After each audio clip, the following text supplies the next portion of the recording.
श्रीकृष्णाय परब्रह्मणे नमः। श्रीमद्भगवद्गीता ध्यानश्लोकाः। नमोऽस्तु ते व्यासविशालबुद्धे पुल्लारविन्दायतपत्रनेत्र येन त्वया भारततैलपूर्णः प्रज्वालितो ज्ञानमयः प्रदीपः प्रपन्नपारिजाताय स्तोत्रवेत्रैकपाणये ज्ञानमुद्राय कृष्णाय गीतामृतदुहे नमः।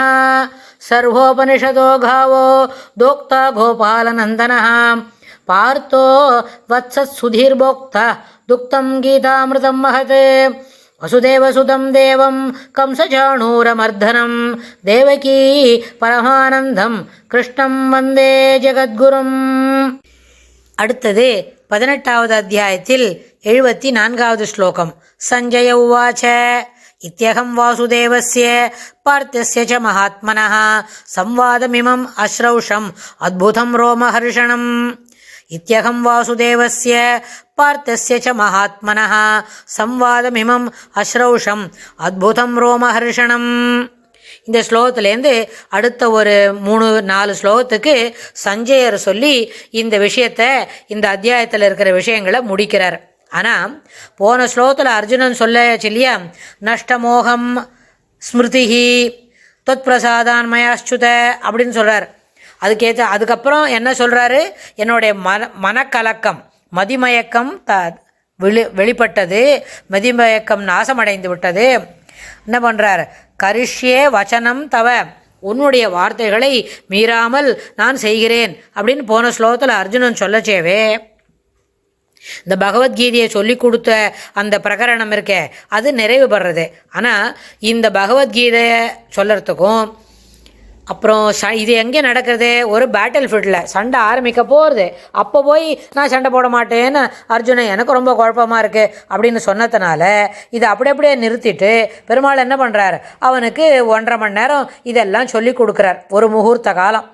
அதுக்கப்புறம் இந்த சண்டையை மானசீக கண், அதாவது ஞான கண் கொண்டு பார்க்கறதுக்கு பெருமாள் சில பேருக்கு திவ்யம் ததாமி தே சக்ஷுஹு அப்படின்னு ஞான கண் கொடுத்து சில பேரை பார்க்க சொல்கிறார்.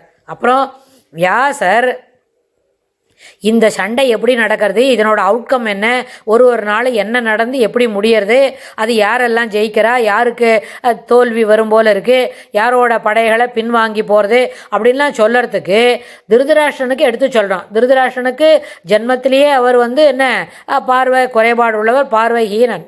அது இல்லாமல் எல்லாமே அவருக்கு இருட்டு தான், கண்ணு தெரியாததுனால. அதனால் சஞ்சயனுக்கு திவ்யம் ததாமி தே சக்ஷுகுன்னு வியாசரோட அனுகிரகத்தினால அவருக்கு அங்கே பேட்டில் ஃபீல்டில் என்ன நடக்கிறதுன்னு தெரிஞ்சுட்டு அரண்மனையோட வாசலில் உட்காந்து பார்த்துட்டு எல்லாத்தையும் போய் என்ன பண்ணுறாரு, பக்கத்தில் இருக்கிற திருதராஷ்டிரனுக்கு சொல்லி கொடுத்துட்டுருக்கார், இதெல்லாம் நடக்கிறது இதெல்லாம் நடக்கிறதுன்னு.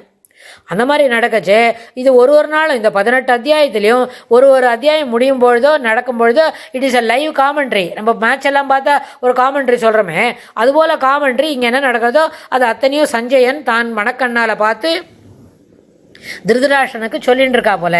அது மாதிரி சொல்லச்சு இப்போவும் இது மாதிரி என்ன சொன்னான்னு தெரியுமா, அர்ஜுனனுக்கு நஷ்டம் எனக்கு பண்ணாடுத்து, கலக்கம் என்னை விட்டு போய்விட்டது, கரிஷ்ய தவ வச்சனம், உன்னுடைய வார்த்தைகளை மீறாமல் கேட்கிறேன் அப்படின்னு அர்ஜுனன் சொன்னதுனால அது வரைக்கும் ஆச்சு. இதெல்லாம் ஆச்சுப்பா, அவன் கேட்குறேன்னு சொல்லிட்டான், இனிமேல் அடுத்தது சண்டை தான் போட போகிறான் அப்படின்னு சொல்ல துவங்கும்போது தன்னுடைய அபிப்பிராயம் என்ன, தான் இந்த 18 அத்தியாயத்தையும் தனக்கு காதில் கேட்டது, ஹவ் ஐ ஆம் இன்டர்பிரட்டிங், ஹவ் ஐ ஆம் அதை என்ன பண்ணிக்கிறேன், எப்படி புரிஞ்சுக்கிறேன், எனக்கு என்ன மாதிரி இருக்குதுன்றத தன்னுடைய கருத்தையும் சேர்த்து ஒரு 2-3 ஸ்லோகத்தில் சஞ்சயன் திருதராஷ்டிரன் கிட்ட சொல்லியாருது. அது என்னது, அதனால தான் இது முதல் ஸ்லோகத்தில் இத்யகம் வாசுதேவஸ்ய, உனக்கு தெரியுமா இதி அகம், என்னால் வாசுதேவனும் அர்ஜுனனும் பேசின அந்த பேச்சு நல்லபடியாக எனக்கு காதில் கேட்டது, சிறப்பாக எல்லாத்தையும் பார்த்துட்டேன்.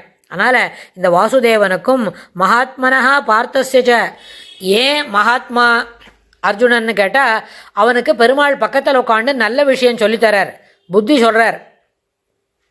சண்டை போடுறதுன்னு வந்துட்ட பிறகு திரௌபதிக்கு நேர்ந்த அவமானத்தை மனசில் வச்சுட்டு பிரதிஜை பண்ணிட்டு சண்டை போடுறேன்னு வந்துட்ட பிறகு என்ன பண்ணக்கூடாது, மாட்டேன்பா, எனக்கு ரொம்ப குழப்பமாக இருக்குமா, எங்கள் தாத்தாவை போய் நான் எப்படி அடிப்பேன்பா அப்படின்னு சொல்லி நீ பின்வாங்கக்கூடாது.